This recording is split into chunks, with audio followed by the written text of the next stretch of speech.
હા હમણાં મૂકી વાત કેટલા પડી છે? હા બોલો બોલો. કઈ દહી હવે અસર પવન આવ્યો.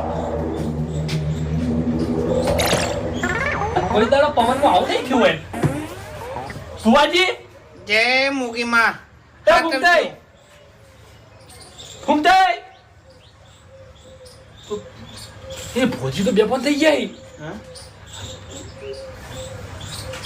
ફૂમતાઈ એ ફૂમતાઈ વડીલ વડીલ એ વડીલ મૂકી માં હાથવી લેજો હો ને કે ખરેખર 50 કિલોમીટર થી હું આવ્યો છું આમ ભુવાજીને કોઈ આગા પાછું થાય ને તો પછી યા કોઈ નહીં થાય. હા એટલે પોણીથી કોઈ થતું નહીં ભુવાજીને તો